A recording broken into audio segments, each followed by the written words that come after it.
اللہ الرحمن الرحیم۔ حضرت نبی پاک صلی اللہ علیہ وسلم نے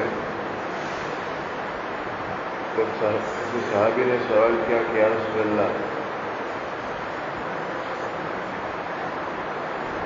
ایُّ الاسلام افضل، تو آپ نے سامنے اس طرح سے جواب دیا کہ من سلم المسلمون من لسانہ و یدہ۔ اس قسم کی حدیثیں بہت ساری ہیں۔ کسی حدیث میں صحابی رضی اللہ تعالیٰ نے پوچھا کہ یا رسول اللہ سب سے خیر والا عمل کون سا؟ ایُّ العمل خیر؟ تو نبی پاک صلی اللہ علیہ وسلم نے کھانا کھلانے کا، سلام کرنے کا حکم دیا۔ خیر اسے کہے جس میں شر نہ ہو، ضرر نہ ہو۔ تو ظاہر بات ہے کھانا کھلانا، سلام کرنا کوئی بھی قوم کے نزدیک بھلا ہے، مسلم ہے۔ اس لیے اللہ کے رسول نے جب خیر کے لفظ سے کسی نے سوال کیا، ایسے عمل جواب کے اندر بتائے جو مسلم ہے، کوئی بھی قوم سمجھتی ہے کہ اس میں بھلائی ہے۔ اور جب آپ علیہ السلام کو افضل اعمال کے بابت پوچھا تو نبی پاک صاحب نے ایمان باللہ جواب میں فرمایا یا جہاد فرمایا، اس لیے کہ افضل کا معنی جس میں ثواب زیادہ ہے، اور ثواب جس عمل میں مشقت زیادہ اس کا زیادہ ہے۔ آپ کے زمانے میں ایمان لانا بہت مشقت کی چیز، اللہ کے راستے میں جہاد کرنا بہت مشقت کی چیز۔ تو افضل عمل کے بابت کسی نے سوال کیا تو اللہ کے رسول نے کیا جواب دیا؟ کبھی ایمان کہا، کبھی الجہاد فی سبیل اللہ کہا، اور کبھی یوں پوچھا کہ یا رسول اللہ اعمال میں سب سے اہم عمل، محبوب، وہ کون سا آپ کے نزدیک؟ تو حضرت نبی پاک صاحب نے فرمایا کہ وقت پہ نماز پڑھنا، اور سبحانہ تعالیٰ کے ساتھ فرمانبرداری اور اللہ معبود ہے کہ ہم بندے ہیں، اصل وظیفہ افضلیت ہے۔ اس سے بڑھ کے محبوب کون عمل اللہ کے یہاں؟ اس لیے جب پوچھا کہ سب سے اہم عمل کون سا تو اللہ کے رسول نے فرمایا کہ آپ عبادت کریں۔ سب سے افضل پوچھا تو وہ عمل بتایا جس میں مشقت زیادہ ہو، قدر مشقت ثواب ملتا ہے۔ اور سب سے خیر والا عمل پوچھا تو کھانا کھلانا، سلام کرنا، یہ کوئی بھی قوم کے نزدیک اس میں برائی ہے ہی نہیں، مسلم۔ تو سوال کرنے والے نے سوال کیا اور الگ الگ جوابات ملے، اس کے اندر بات یہ ہے۔ یہاں ایک حدیث ہے، حضرت نبی پاک صلی اللہ علیہ وسلم نے فرمایا تین خصلتیں کوئی اپنے اندر پیدا کر لے تو ایمان کا ذائقہ محسوس کرے گا۔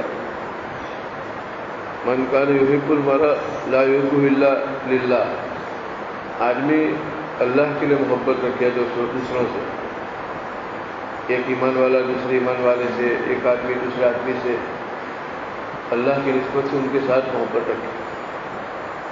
چنانچہ آج کے زمانے میں بیچارے تبلیغ جماعت والے، ان کا جملہ یہ ہے کہ احباب سے ملاقات کر لیں، دوستوں سے ملاقات کر لیں، چاہے آشنا ہو کہ نہ آشنا ہو۔ الگ الگ گاؤں کے، الگ الگ قبیلوں کے دین کے نام پہ جمع ہوتے ہیں اجتماع میں، مجلس میں، حالانکہ کہاں کہاں کے ہیں، صرف اللہ کے نام کے اوپر ان میں تعلق ہو گیا ہے۔ آپس کے تعلقات دین کی بنیاد پر ہو۔ اب یہاں تم پڑھنے بیٹھے ہو، اللہ کے رسول حدیث سننے بیٹھے ہو، کوئی کہاں کے، کوئی کہاں کے، کتنوں کے صوبے الگ، ضلع الگ، گاؤں الگ، لیکن دین کے نام پر، اللہ کے نام پر ایک دوسرے کو پہچانتا ہے۔ تو آپس میں محبت اللہ کی نسبت سے ہو، دین کی نسبت سے ہو، اس طرح سے ایمان کا تقاضا ہے جو اپنے میں ایمان کا سواد محسوس کرنے لگے گا۔ من کان اللہ و رسولہ، اور دوسری خصلت اللہ کی ذات اقدس اور نبی پاک علیہ السلام احب الیہ مما سواہ، سب سے زیادہ محبوب ہو، تبھی محبت ہو۔ جیسے آج پیاسے آدمی کو پانی سے محبت ہوتی ہے، باپ کو اپنے اولاد سے محبت ہوتی ہے، اولاد کو اپنے والدین سے محبت ہوتی ہے، اس سے کہیں زیادہ اللہ کی ذات اقدس سے اور نبی پاک علیہ السلام سے محبت۔ قرآن میں ہے کہ انکان آباؤکم و ابناؤکم و عشیرتکم و اموال اقترفتموها و تجارة تخشون کسادها احب الیکم من اللہ و رسولہ. اس کے بعد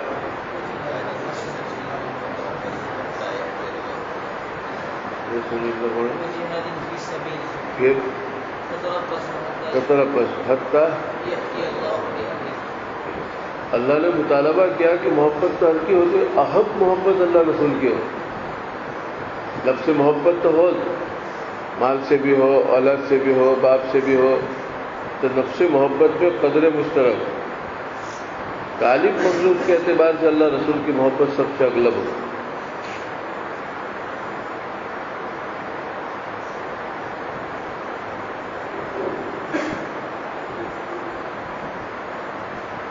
اور ایک آدمی کو ایمان چھوڑنا اور کفر میں جانا اتنا سنگین لگے جیسے آگ میں جانا. ایمان کی عظمت، ایمان کی محبت اور کفر کی نفرت اور کراہی اتنی ہو، آگ میں جانا یہ آسان ہو بنسبت کفر میں جانے کے. یہ 3 خصلتیں ہوگی، اللہ پاک اس کو نقد مزا دے گا ایمان کا. اب حضرت نبی پاک علیہ السلام نے محبت تبھی ہو، ابتدا میں عقلی محبت ہوتی ہے.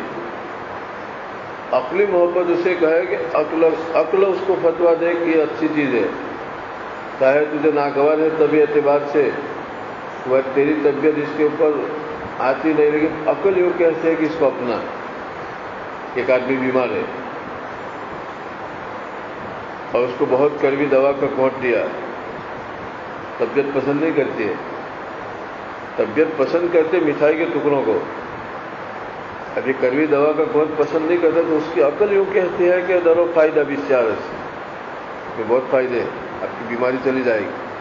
اب ان کے سامنے کوئی رکابی میں مٹھائی رکھے تو چاہے طبی طور پر مٹھائی سے محبت ہے، لیکن عقلاً دوا کو پیتا ہے، بھی بیمار ہے اور اس کو پسند کرتا ہے، اس کو عقلی محبت کہے. ایک آدمی کو اپنی اولاد سے محبت ہے اور نبی پاک علیہ السلام سے بھی محبت ہے، تو کبھی طبیعت طبی طور پر چاہے اولاد سے محبت ہو، لیکن عقلاً یوں سمجھے کہ حضرت نبی پاک علیہ السلام کی بات ماننے میں کامیابی ہے، اور نبی پاک علیہ السلام کے سنت کی اتباع کے اندر اللہ کی رضا ہے، اور مننے کے بعد نجات اور بننے کے بعد راحت ہے، اولاد کی ماننے میں نہیں. تو طبی طور پر اولاد کا ماننے کی طرف طبیعت میلان ہے، لیکن عقل یوں کہتے ہیں جیسے دوا پینے میں تیرا فائدہ ہے، اس کو عقلی محبت کہے. تو آدمی مکلف تو ہے عقلی محبت کا، کیونکہ وہ اختیاری ہے، اور طبی محبت غیر اختیاری ہے، اور انسان غیر اختیاری امور کا مکلف نہیں. 2 چیزیں کھانے کی ہے، غیر اختیاری طور پر اس کو یہ چیز پسند ہے، یہ چیز پسند نہیں ہے، اس میں اختیار کا کوئی دخل نہیں ہے. لیکن جو چیز نہیں پسند ہے اس میں فائدہ اور چیزوں سے زیادہ ہو تو عقلاً اس کو پسند کر کے وہ کھاوے کہ بھلے لذت اس میں زیادہ ہے، لیکن عقلاً اس کو کھانے میں فائدہ بہت ہے، اس لیے میں کھا رہا ہوں. اسی طرح نبی پاک علیہ السلام سے عقلاً محبت تو اختیاری ہے، تو چاہے تبھی نہ ہو، لیکن اختیاری طور کی خود نبی پاک علیہ السلام سے محبت رکھے، اللہ سے محبت رکھے، شریعت سے محبت رکھے. ایک آدمی نے دکان کھولی، اب سرکار کی طرف سے آدمی آیا کہ آپ کو لون چاہے تو 10 لاکھ دیتا ہوں، مال لانا ہو تو بولو. اب ایک طرف شریعت کا حکم ہے، اللہ نے فرمایا کہ احل اللہ البیع حرم الربا، سود حرام، یمحق الربا ویربی الصدقات، سود سے گھٹو گے اور صدقات سے بڑھو گے. اب ایک طرف تو وہ نفس کی محبت ادھر جا رہی ہے کہ 10 لاکھ لے لینے چاہیے، اور ایک طرف سبحانہ تعالیٰ قرآن میں فرما رہے کہ حرام، تو اللہ کی محبت. اب اللہ کی محبت عقلاً غالب آئے کہ بھلے مجھے لذت آئے گی اس میں 10 لاکھ لینے میں، لیکن مرنے کے بعد زیادہ فائدہ اس میں ہے کہ اللہ کے حکم پر چلوں اور اس کو میں حرام سمجھتے نہ لوں. تو جب تقابل ہو جاوے تو عقلاً محبت کو غلبہ دینا اختیاری دائرے میں ہے. طبی طور پر تو غیر اختیاری ہے، لیکن عقلی طور پر انسان کے اختیار میں ہے. ابتدا میں عقلاً ہوتا ہے، پھر رفتہ طبی ہو جاتا ہے. صحابہ رضوان اللہ تعالیٰ علیہ مجمعین حضرت نبی پاک علیہ السلام کے ساتھ محبت کے اندر طبی مقام پر پہنچے.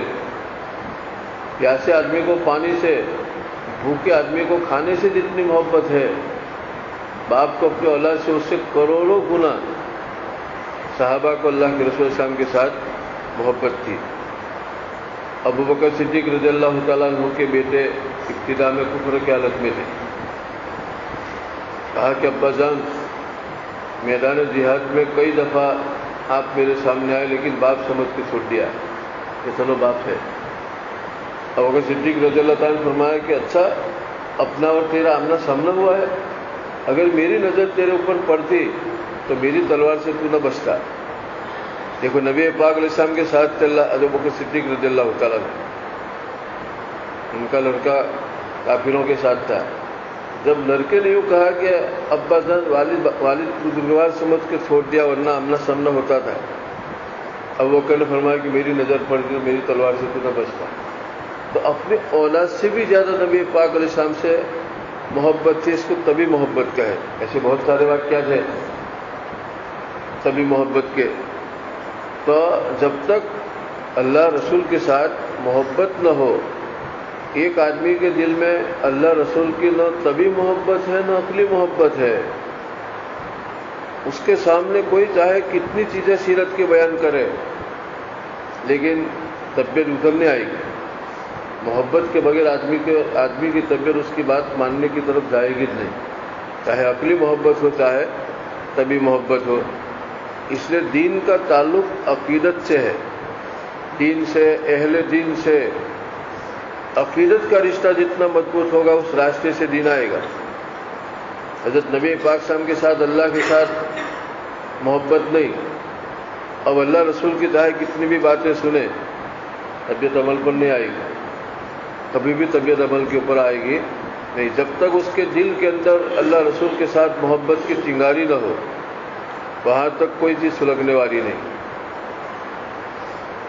کہانی یہ ہے کہ ایک جنگل کے اندر، افریقہ کے جنگل میں بڑے بڑے بندر تھے، ان کو ٹھنڈی لگی، بندروں کو ٹھنڈی لگی، اتنی ٹھنڈی کہ بندروں نے میٹنگ کی کہ ٹھنڈی سے بچنے کے لیے ذرا میٹنگ کریں۔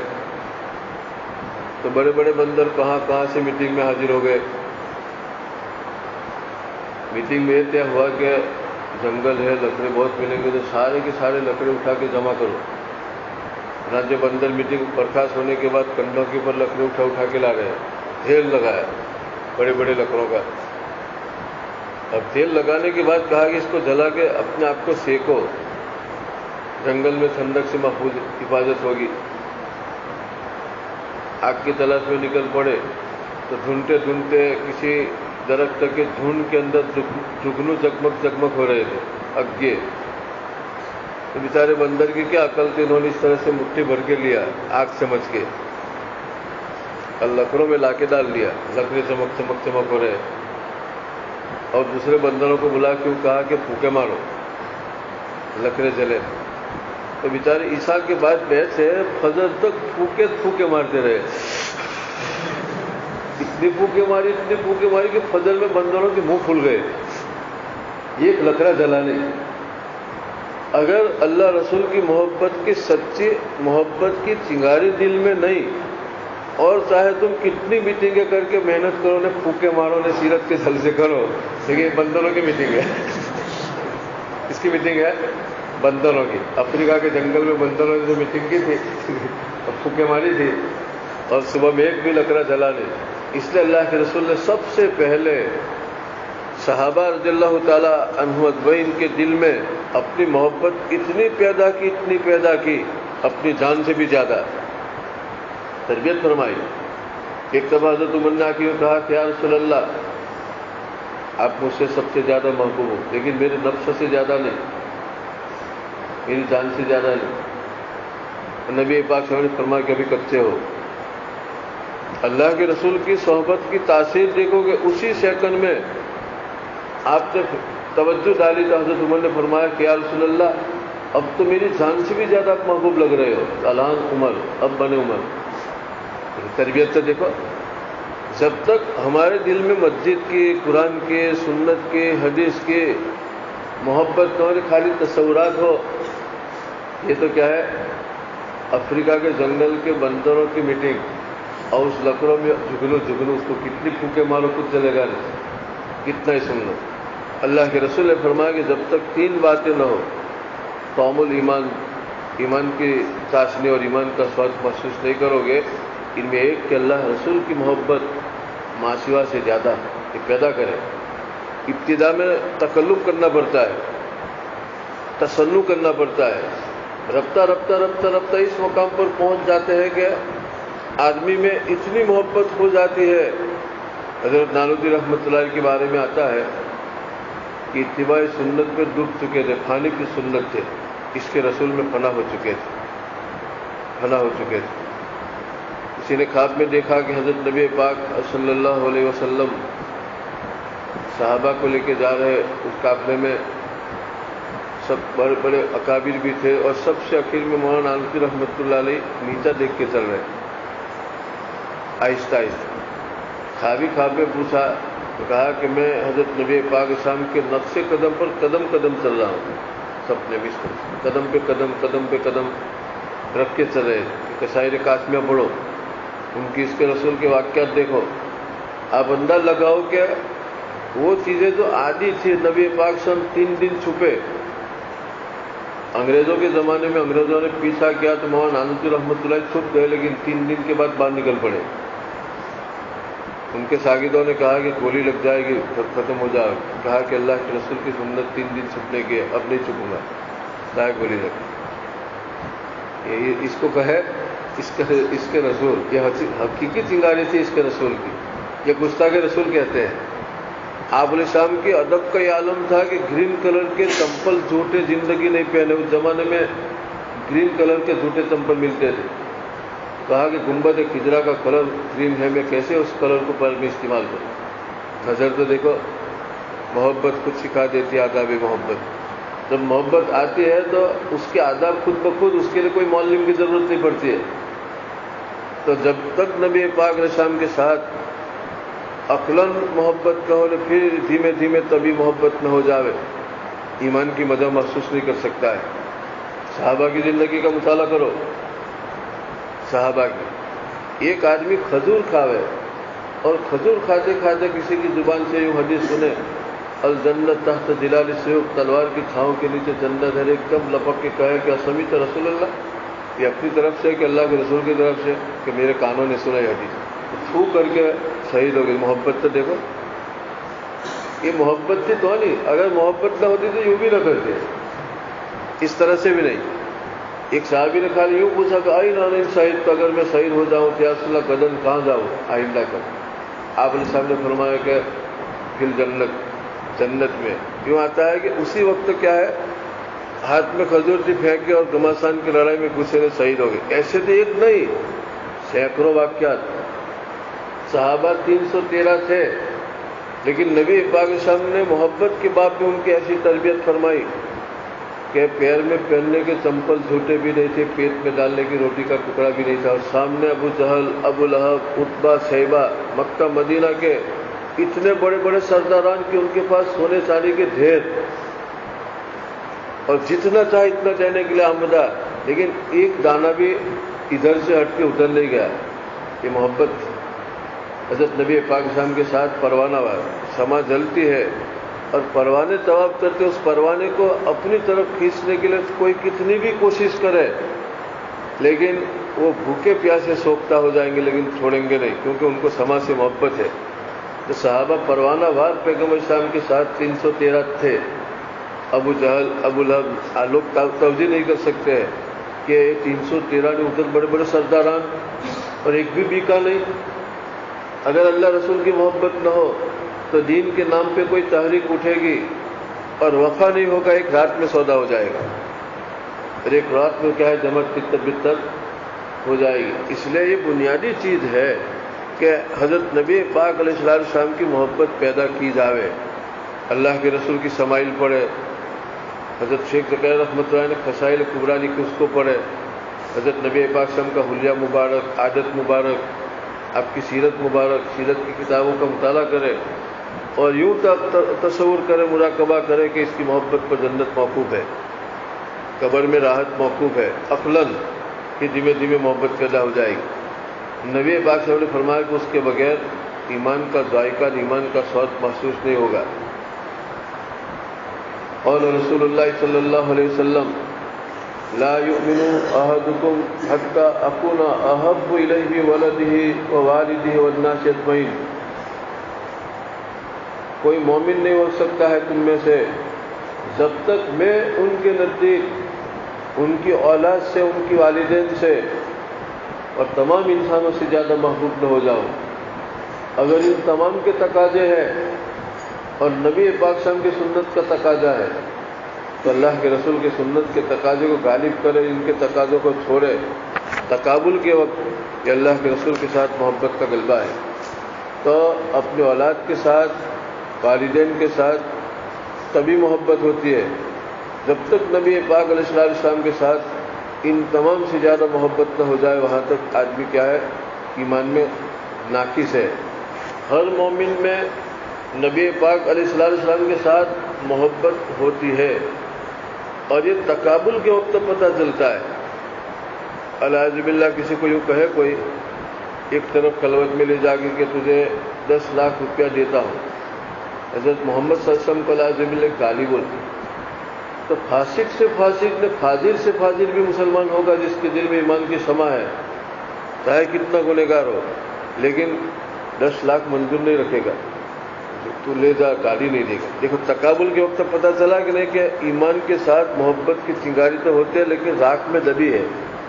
جیسے چولہے میں چنگاریاں ہوتی ہیں لیکن راکھ میں دبی ہوتی ہے، ذرا یوں چھنچر ہوتا ہے اس کے اندر سے برآمد ہوتی ہے. اسی طرح مومن کے دل میں وہ چیز تو ہوتی ہے. ایک کامل ایمان پھر اس کے تقاضے پر عمل بھی کرے. نفس ایمان کی نفی نہیں، ایمان کے کمال کی نفی ہے. ایک آدمی کھانا کھانے کے لیے بیٹھا، اب ایک دم لقمہ اٹھا کے ہاتھ کھینچ لیا کہ نمک لاؤ، تو نمک کے بغیر بھی کھانا ہے لیکن صفت کے اعتبار سے ناقص ہے، ذائقے کے اعتبار سے ناقص ہے. ذرا نمک ڈالتا ہے پھر کھاتا ہے، یا ٹھنڈا ہے تو ذرا گرم کرواتا ہے، ذرا گرم کر لو. تو روز مرہ کی چیزوں میں آدمی کوئی بھی چیز کامل ڈھونڈتا ہے. چمپل پہننا ہے، دکان پہ جا کے خریدنے گیا اور پہننے کے بعد ایک معمولی ذرا یہ تو چل کے وہ کہتا ہے کہ نہیں میرے ناپ کے دو، یہ چلے گا لیکن میں کہوں وہ تو. ایمانیات کے باب کے اندر صرف وہ جیسا ویسا آدمی چلنے دیتا ہے، کامل نہیں اختیار کرتا ہے. کھانے میں، کپڑے میں، درزی نے آپ کا کپڑا سی کے دے دیا کرتا پاجامہ، لیکن آج ذرا لمبی کر دیا، شارٹ کر دی تو پہنے چل جاوے، سطر چھپا سکتا ہے، لیکن پھر بھی اس کو نکال کے وہ کہا کہ ذرا اس کو ٹھیک کرو، کامل کرو. تو وصف کے اعتبار سے کامل کر کے آدمی ضروریات کی چیز کو استعمال میں لاتا ہے. اسی طرح ایمانیات کے بعد میں بھی ایمان بھی کامل ہو، نماز بھی کامل ہو، روزہ بھی کامل ہو، اخلاق بھی کامل ہو، امور دینیہ سب کے سب کامل. آدمی قبر میں جانے تک اس کے کامل کرنے کی فکر کرے، تکمیل کی فکر کرے. تقصیر کی فکر ہم بہت زیادہ کرتے ہیں لیکن تکمیل کی نہیں کرتے، کیفیت کی فکر نہیں کرتے. دسترخوان کے اوپر 50 کھانے ہیں لائن، لیکن جس کھانے کو دیکھو بدبو آ رہی ہے، اور دوسرے دسترخوان کے اوپر ایک اور آئٹم ہے گوشت روٹی، کتنا تازہ خوشبو آ رہی ہے. تو کون سے کھانا کھاؤ گے آپ؟ کون سے دسترخوان پر بیٹھو گے؟ ایک تو چاہے تھوڑا عمل ہو لیکن کیفن جاندار ہو، اور بہت سارے ہیں لیکن کیفن جاندار نہیں. تو ایسا ہے کہ دسترخوان کے اوپر کھانے تو بہت ہے لیکن سب بدبودار، 20 کھانے اور ایک اور آئٹم ہے لیکن گوشت روٹی تازہ ہے تو وہ کھاؤ گے تو پیٹ پڑے گا. آگے بڑھو. حدثنا محمد بن مسلم وبسند المتصل عن انس بن مالك عن النبي صلى الله عليه وسلم قال لا يؤمن احدكم حتى يحب لاخيه وقال لجاره ما يحب لنفسه. وحدثني زهير بن حرب وبسند المتصل عن قتادة عن انس عن النبي صلى الله عليه وسلم قال والذي نفسي بيده لا يؤمن عبد حتى يحب لجاره او قال لاخيه ما يحب لنفسه. حدثنا يحيى بن ايوب بسند المتصل عن ابي هريره رضي الله عنه ان رسول الله صلى الله عليه وسلم قال لا يدخل الجنه من لا يؤمن جاره فضائقه. حدثني حرملة بن يحيى وبسند المتصل عن ابي هريره رضي الله عنه عن رسول الله صلى الله عليه وسلم قال من كان يؤمن بالله واليوم الاخر فليقل خيرا او ليصمت. ومن كان يؤمن بالله واليوم الاخر فليكرم جاره ومن كان يؤمن بالله واليوم الاخر فليكرم ضيفه. حدثنا ابو بكر بن ابي شيبه وبسند المتصل عن ابي صالح عن ابي هريره رضي الله عنه قال قال رسول الله صلى الله عليه وسلم من كان يؤمن بالله نبی پاک صلی اللہ علیہ وسلم نے فرمایا کہ تم میں سے مومن کامل نے اپنے بھائی کے لیے وہ چیز پسند نہ کرے جب تک اپنے لیے پسند کرتا ہے وہ، یا جو اپنے لیے پسند کرے وہ اپنے پڑوسی کے لیے پسند نہیں کرتا ہے، وہاں تک مومن کامل نہیں ہے۔ ایک آدمی پسند نہیں کرتا ہے کہ اللہ نے جو نعمتیں مجھ کو دی وہ ختم ہو جائے، اور حسد میں جو اپنے بھائی کے لیے تمنا کرتا ہے کہ یہ نعمت ان سے ختم ہو جانی چاہیے، یہ ایمان کیسے رہا؟ آپ نے ایک دکان کھولی، آپ پسند نہیں کرتے ہو کہ میری دکان مان پر ہے اور چلنا بند ہو جائے، اور اپنے پڑوس میں دوسرا دکاندار ہے اس کی تمنا کرتا ہے مسلمان ہے کہ ٹھپ ہو جاوے تو اچھا، مان پر جاوے تو اچھا۔ یہ نفس ہے، آدمی کتنا پہنچا ہوا ہو لیکن دنیاوی امور کے تقابل کے اندر نفس ایسی شرارت کرتا ہے، اب نفس روح کے قبضے میں آ جائے اور اپنے بھائی کے لیے اپنے سے زیادہ اس کی دکان چلے ایسی تمنا کرے تو اس کا ایمان کامل ہے۔ اور اگر دل میں آوے کہ مان پڑ جاوے، ہم کے پاس کسی نے کیوں کہا کہ تو نے کپڑے کی دکان کھولی ہے، یہ جو تیری دکان چھوڑ کے جو تیسری دکان بہت بھیڑ لگتی ہے اور اس کو واقعتاً خوشی ہوتی ہے تو اس کے پاس کامل ایمان ہے۔ تکلیف ہونے لگے اور کسی نے کیوں کہا کہ تجھے کچھ خبر پڑی کہ کیا تو تیسرے نمبر کی دکان تو پڑی بھائی کی، اور اس کو بہت خوشی ہو کہ چلو بہت اچھا ہوا، یہ ایمان میں کمزوری ہے۔ آپ علیہ السلام نے فرمایا کہ جب تک اپنی پسند اپنے بھائی کے لیے پسند نہ کرے، اپنی پسند اپنی پڑوسی کے لیے پسند نہ کرے، وہاں تک آدمی کیا ہے، ایمان کے اندر ناقص ہے۔ اللہ نے بہت بڑی نعمت دی، بہت شاندار گاڑی مرحمت فرمائی، اب یہ تمنا کرے کہ ایسے اپنے پڑوس کو بھی ملے، یہ بھی اپنا بھائی ہے، تو ایمان میں کامل ہے۔ اور اگر یوں تمنا کرے کہ اس محلے میں میرے سوائے کسی کو میسر نہ ہو تاکہ میرا ہاتھ اونچا رہے، بالادستی رہے، تو پھر ایمان کے اندر ناقص ہے۔ تو کامل ایمان اسی وقت ہو سکتا ہے کہ اخلاقیات کی دنیا کے اندر یہ ایک چابی ہے اپنے میں حسن اخلاق پیدا کرنے کی، خلق حسن پیدا کرنے کی۔ ابتدا میں آدمی کا نفس نہیں چاہتا ہے، بتکلف علی رغم نفس پر پتھر رکھے پسند کرے اپنے بھائی کے لیے، وہ اپنے لیے پسند کرتا ہے۔ کوئی اپنے لیے تکلیف پسند نہیں کرتا ہے، ذلت پسند نہیں کرتا ہے، کوئی مجھے گالیاں دیے پسند نہیں کرتا ہے، میں کوئی مصیبت میں مبتلا ہو جاؤ پسند نہیں کرے۔ یہ ساری چیزیں اپنے بھائیوں کے لیے بھی پسند نہ کرے، وہاں تک مومن کامل نہیں۔ اس حدیث کے آئینے میں اپنے منہ دیکھے، عوام پڑھے لکھے لوگ اپنے منہ دیکھے، پڑھے لکھے لوگ ایک مسجد میں کوئی امامت کرتا ہے، ان کے پاس کسی نے یوں کہا کہ فلاں مسجد کی امام کو تو متولی بہت بولا اور نکال بھی دیا، اور اس کو خوشی ہوتی ہے تو کیا ہے، وہ دنیاوی اعتبار سے امامت ہے، دینی اعتبار سے امامت نہیں ہوتی۔ اگر اس کو واقعتاً تکلیف ہو رہے کہ اچھا ایسا ہوا تو اس کا ایمان کامل ہے۔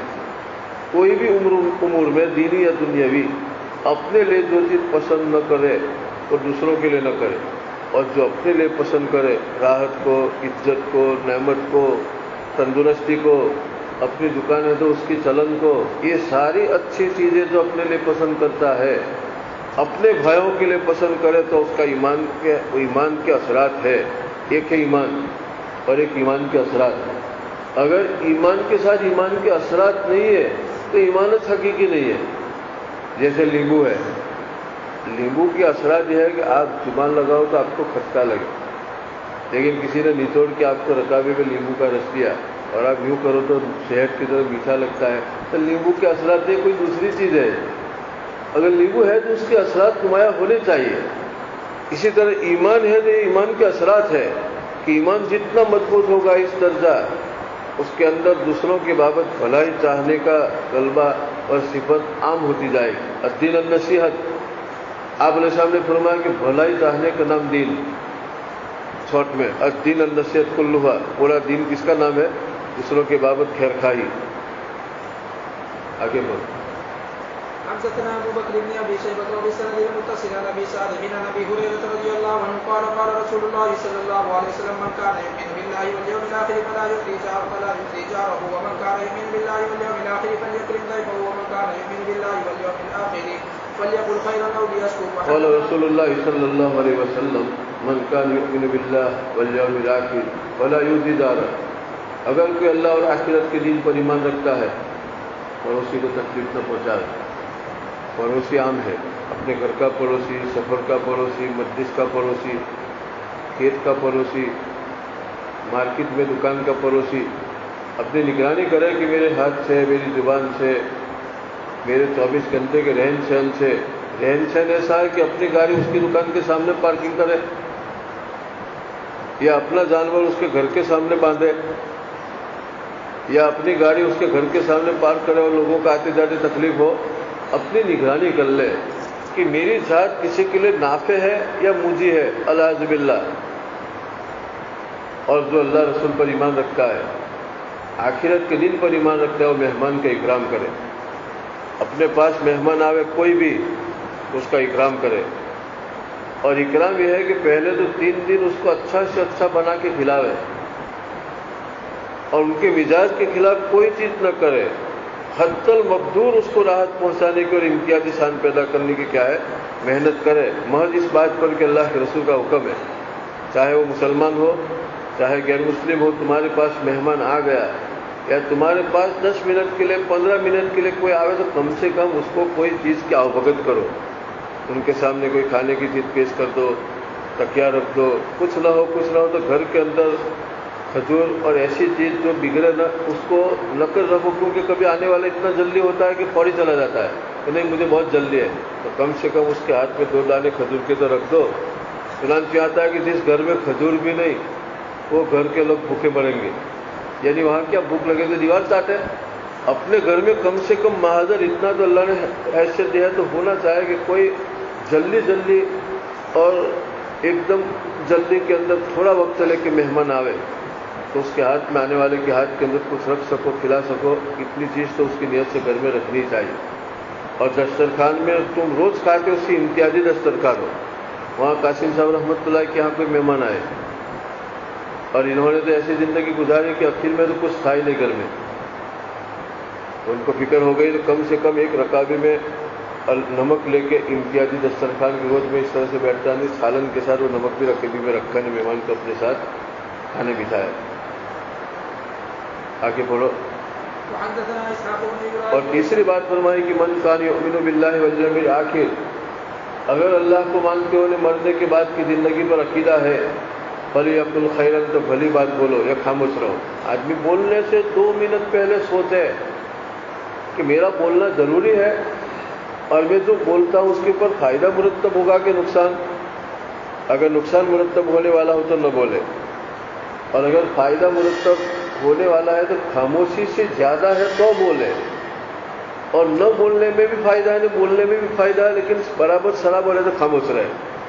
جب اس طرح سے سوچ کر زندگی میں بولے گا تو رفتہ اس کی زبان حکمت اگلے گی، اس کی زبان سرچشمہ بنے گی حکمت کی باتوں کی، ملفوظات بنے گی. اور بغیر سوچے جو زبان پہ آوے بولتے ہیں اور کینچی کی طرح کیا زبان چلتی کرے تو قبر میں جانے تک اس کی زبان کی تربیت نہیں ہوگی. ایک آدمی گھوڑے کا بچہ بھی لاتا ہے تو اس کی تربیت کرتا ہے کہ اللہ میرے اتنی بڑی نعمت کی ہے، زبان اس کی تربیت نہیں کرنے کی، اس کی تربیت کرو. قرآن نے فرمایا کہ ایھا الذین آمنوا اتقوا اللہ وقولوا قولا سدیدا، اے ایمان والو اللہ سے ڈرو اور سوچ کے بولو اور سیدھی بات بولو. تو اپنی زبان کی تربیت کرے. اور تربیت یہ ہے کہ بولنے سے 5 منٹ پہلے زبان پر بات دماغ سے لانے سے 5 منٹ پہلے سوچے کہ میرے دماغ میں جو بات گھوم رہی ہے وہ زبان پر لا کے ملفوظ بناؤں، کسی کے سامنے کہوں تو کہنے میں فائدہ ہے کہ نقصان، یہ سوچے. پھر یہ سوچے کہ فائدہ ہے تو خاموش رہنے کا فائدہ زیادہ ہے کہ بولنے کا فائدہ زیادہ ہے. نقصان ہے تو بولنے کا نہیں. تو دھیمے دھیمے اس کی زبان سے حکمت باہر آئے گی اور فتنے باہر نہیں آئیں گے، فتنہ انگیز زبان نہیں ہوگی، مصلحت آمیز ہوگی. آپ نے سامنے فرمایا وَلْيُحْسِنْ إِلَىٰ جَارِهِ، اگر اللہ کو مانتا ہے نہ آخرت کے دن پر عقیدہ ہے، اپنے پڑوسی کو راحت پہنچاؤ. احسن یحسن، احسان کا معنی راحت پہنچانا. سل من قطع واحسن الی من اساء الیک، جو تیرے ساتھ برائی چاہے اس کو بھلائی پہنچا. تو پڑوسی کو فلیحسن کا معنی ان کو جتنا ہو سکے راحت پہنچا. اگر کوئی الگ قسم کا سالن بناتا ہے مرغی کا بکرے کا، پڑوس کی نیت سے ایک پیالہ شوربہ زیادہ بنا اور پیالہ بھر کے اس کو پہنچا، آپ علیہ السلام نے فرمایا کہ چاہے ایک پھول کا ٹکڑا اس کو پڑوسی کو دینے کے اندر حقیر مت سمجھے، سالن مقصود نہیں ہے، اس کے ناطے سے پڑوسی کو ہمت بڑھے گی کہ دیکھو میرا پڑوسی میرا خیال رکھتا ہے، اتنا اچھا ہے، اور یہ ایسا پڑوسی کس کو ملا ہی نہیں جو اللہ نے مجھے نعمت دی ہے، تو اس کو اندر سے خوشی ہوگی۔ حضرت نبی پاک صاحب نے فرمایا کہ کسی نے پوچھا کہ اللہ کو سب سے محبوب عمل کون سا، تو کہا کہ سرور یدخلہ فی قلب مسلم، ایک مسلمان کے دل میں تو خوشی ڈال دے، تو سوچے کہ میں کون سی بات بولوں جس کو خوشی ہوگی، یہ خوشی ڈال دینا یہ اللہ کو بہت محبوب عمل ہے۔ ایک مومن کے دل میں خوشی ڈال دینا کسی بھی بات کی، یہ اللہ کے یہاں بہت محبوب عمل ہے، تو غمگین نہ کرے، مسرور کرے۔ بعض آدمیوں کا پالیسی ایسی ہوتی ہے کہ وہ آوے وہاں سے اس قسم کی بات کرے کہ پریشانی دو۔ آدمی اپنا دستور ایسا بنا لے کہ میری زبان سے اور میری چیز سے ایسا پیغام ہو کہ کسی کو خوشی ہو جائے، اور سنتے کیا ہے خوش رہے، تو ان کی آمد پر لوگ خوش ہوں گے کہ کوئی اچھا پیغام لے کر آ رہا ہے وہ آ رہا ہے۔ اور ہمیشہ وہ بیچارہ اپادھی کی باتیں سنائے گا تو اس کے آتے کہ پڑے کھلا ہے اپادھی، وہ آتے بولے گا، اپنا مزاج اس طرح بنا لے۔ ایک مومن کے دل میں خوشی ڈالنا اللہ کے یہاں سب سے محبوب عمل ہے۔ یہ حدیث کتنی جاندار، حدیث سے بڑھ کے کوئی مربی نہیں۔ حضرت نبی پاک علیہ السلام زمانے جاہلیت کے لوگوں کی تربیت کے لیے آئے، عامت الناس۔ حدیث سے آدمی کی جو تربیت ہوتی ہے لاسٹ، اس سے اونچی کوئی کسی کی تربیت نہیں کر سکتا ہے۔